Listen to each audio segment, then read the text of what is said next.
Hello everybody, welcome back to the workshop. So today in this video I'm going to show you how to make this little decorative door handle here. Now this can be a door handle, a drawer pull, most likely like a drawer pull. It could look good on cabinetry or anything that you like that way. But we're going to make this. This is in conjunction with the Blacksmith cheat sheet. This is one of the items that you could possibly make for a little bit of cash in your workshop, and they're not too hard to take and produce. So I'll very quickly go over the measurements of the steel here. The measurements of the steel are 8 inches long, 3/8 inch square bar that's been cut off. This is just mild steel, hot rolled mild steel, and yeah, basic here, just real basic. There's not a whole lot to this. We're going to taper both ends, and then we're going to go to setting down some material and doing our twists and things like that and just get it bent up. So it's a fairly simple process. You should be able to do it. And for my friends across the pond, that should be about 200 mil long by 9.5 mil square. So I hope that'll help you out there. Let's get to it.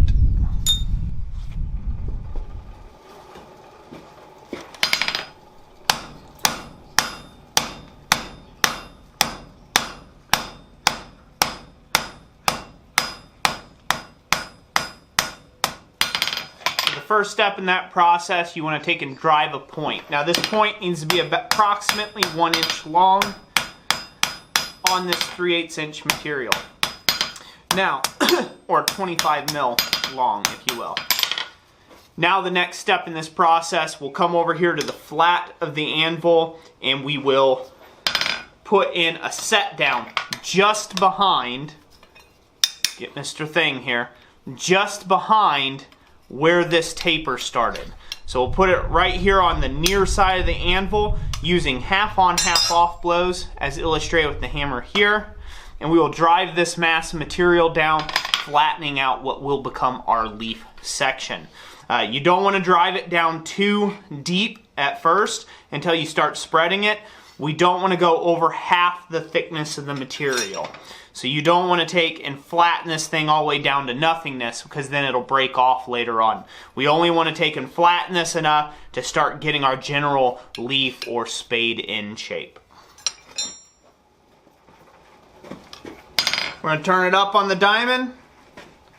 We're going to use half on, half off blows.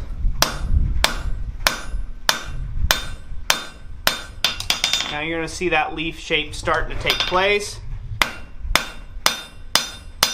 We're going to pull out the lobes with the cross of the peen.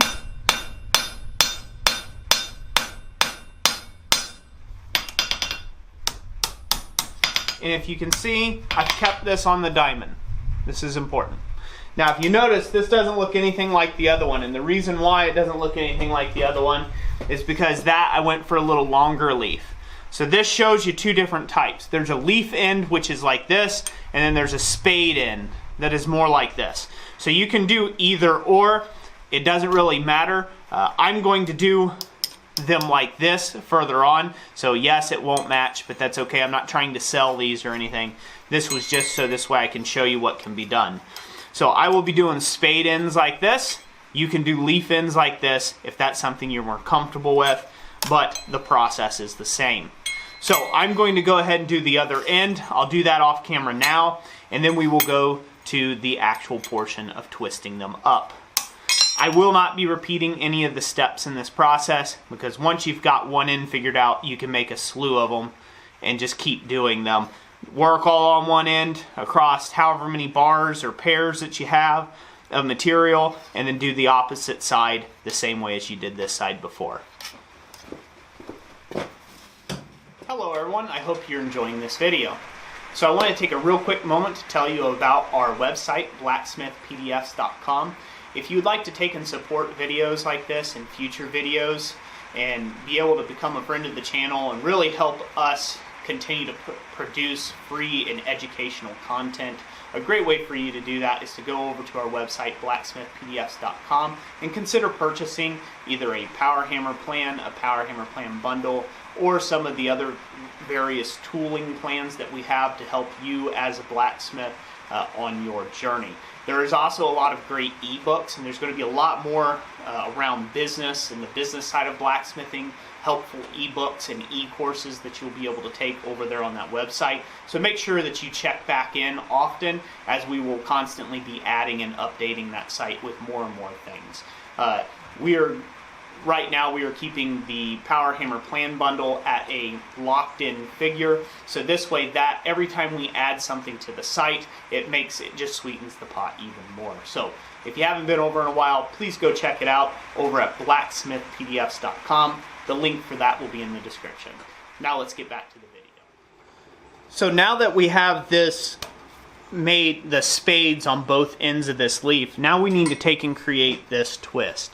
This twist, it just so happens my jaws here are roughly about 1 inch across, or 1 inch tall, if you will, and that works out just about right for here. You're going to have to grip it somewhere, so you might as well just factor that into your design to start with.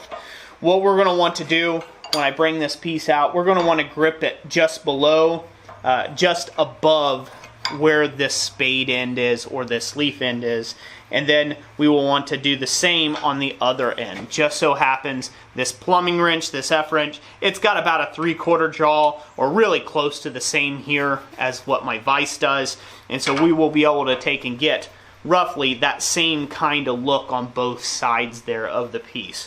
So let's go ahead and pull this out.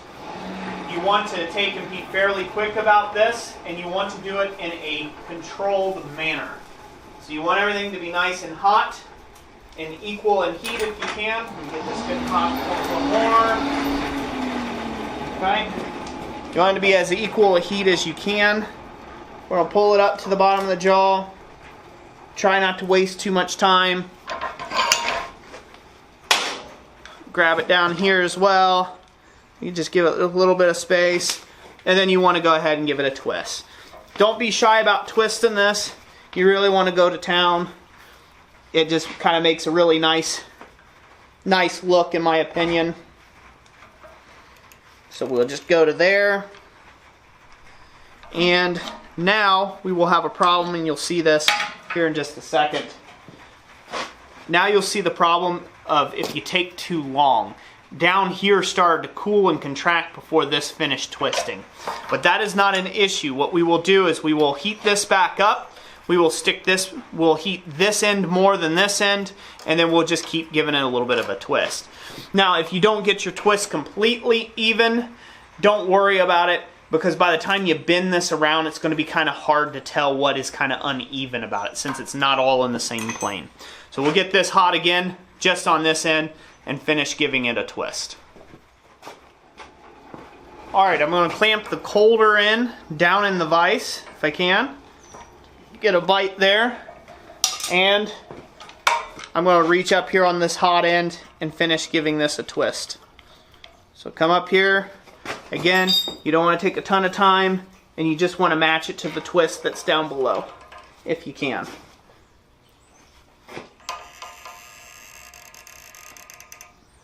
We want to line up those faces, the faces of the spades, or the leaf, if you will. We want to make sure we get those lined up. Let me find my butcher block brush. Can't find it. Well, that's how that goes. Otherwise I would have given it a brushing.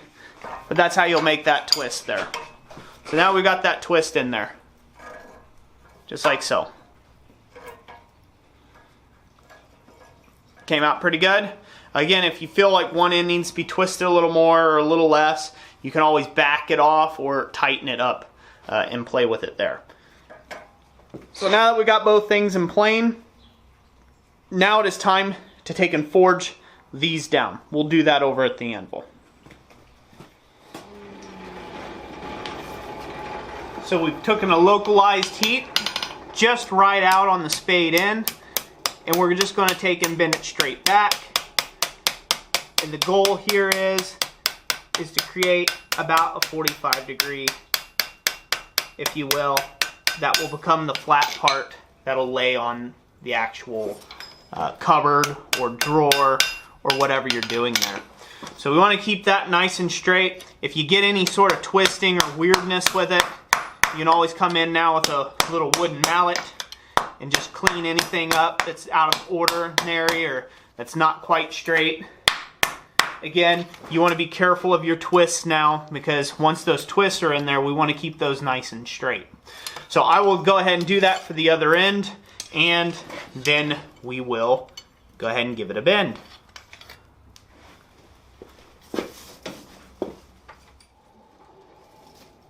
So I didn't mention this, I just thought about this. I didn't mention it in the other clip, but you want to forge away from your set down, away from that shoulder that you made.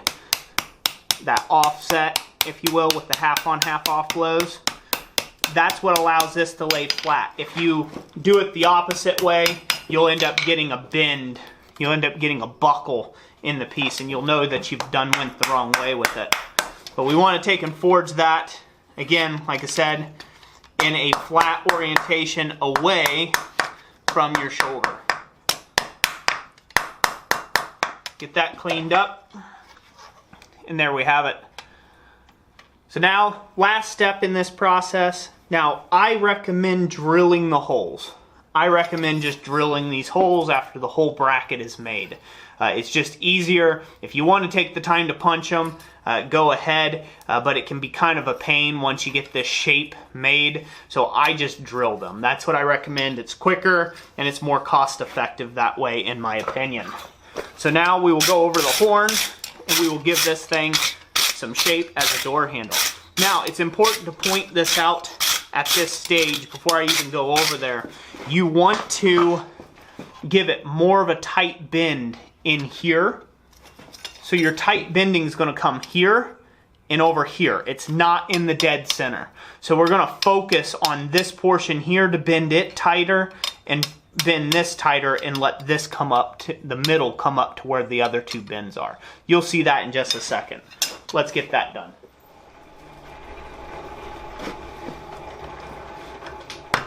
So we're going to focus our hammer blows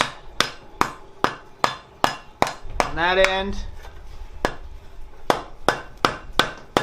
Try to get those to bend nicely. And one of the big tricks here is you're dealing with a couple different twists, and you've put some tension in here, so you want to be very careful to take and try to forge this nice and even. You can't just come down and hit it square. You have to give it a bit of a cant like this to keep everything in line in the direction of the twist. That's a little secret trick for you if you're struggling with this. Come back and review this video. So now I'm bending this by hand. I also did a video on making a jig for bending handles like this that makes this process about 1,000 times quicker. I'll put a card right here that you can go check out that video, and I'll also try to link it up in the description down below so you can go check that out. Now I got the one side done. I will grab it from that side. We'll heat this back up and we'll go to the other one. We're almost there. Okay, again, focus, turn it at a slight tangent, keep this nice and square. Trust me, this will be valuable to you once you finally do get the bend in. Give it a good tap around. Again, try to keep it squared up. And then that's done. So now we can give this a final tapping and straightening up here on the surface of the anvil. Give it a nice square up, and you're all done. You can tweak this however you want. You can make the shape of this handle however you want. If you want more radius into it, there's nothing wrong with that. Again, make it however you like. This is just a great way of adding some decoration and dropping a piece 87 times while you're demonstrating for YouTube. But this is a great way of just adding some extra value to what would have otherwise been a pretty plain and boring drawer pull. So as you can see there you go. So that's how you'll take and make a spade drawer pull. Hope you all enjoyed this video. If you did, remember to leave a like and a comment. If you haven't been over to our website in a while, blacksmithpdfs.com, I highly encourage you to go check that out. We are trying to add more and more products there every day, digital products to take and help you in your journey of becoming a professional blacksmith. So that's it for today. God bless y'all, and we will catch you on the next one. Thanks for watching.